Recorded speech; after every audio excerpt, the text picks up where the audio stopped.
Ciao, sono Ale Pittoni e questa è la storia di Aperol, il brand nato a Padova che ha trasformato un aperitivo locale in un fenomeno globale. Padova 1880, Giuseppe Barbieri fonda la distilleria Fratelli Barbieri in via Tommaseo. Nei primi del Novecento il testimone passa ai figli, Luigi e Silvio, che dal 1912 circa iniziano a lavorare a un nuovo prodotto, un aperitivo leggero, moderno e adatto a un nuovo modo di bere. Il nome lo suggerisce Silvio, ispirandosi all'Apéro francese, e nel 1919 nasce ufficialmente l'Aperol. È in quell'anno che Aperol viene presentato ufficialmente alla prima fiera campionaria di Padova, in Prato della Valle. La ricetta è segreta, ma l'identità è fortissima.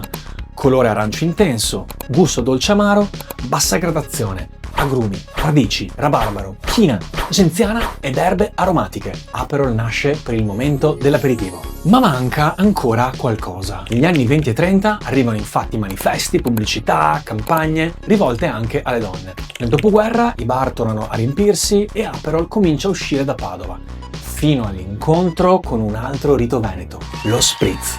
Lo spritz nasce come vino bianco allungato con acqua o seltz. Quando negli anni 50 si unisce ad Aperol succede la magia. Anni 60 sono gli anni del boom televisivo e Aperol entra nelle case degli italiani. Arriva il carosello con Tino Boazelli e quel mitico Aperol. Una pubblicità che diventa presto memoria collettiva. Negli anni 80 e 90 il brand cambia pelle. Campagne più pop, più vicine a moda, arte, cultura. Aperol vuole essere bevuto, visto, ricordato. 2003 arriva il grande salto. Aperol entra nel gruppo Campari. Fino a quel momento Aperol è forte soprattutto in Veneto e nel nord Italia, ma Campari capisce il vero superpotere del brand, l'ora dello spritz. Una formula semplice, esportabile e replicabile ovunque.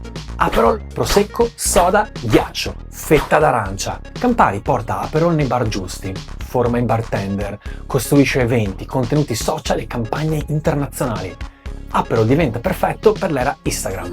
Colore fortissimo, bicchiere iconico, rituale facilissimo da condividere. Negli ultimi anni Aperol completa la sua scalata globale. Arrivano gli influencer, la campagna internazionale L'unico per tutti e i grandi festival, fino all'installazione pazzesca e brandizzata per il Coachella 2026.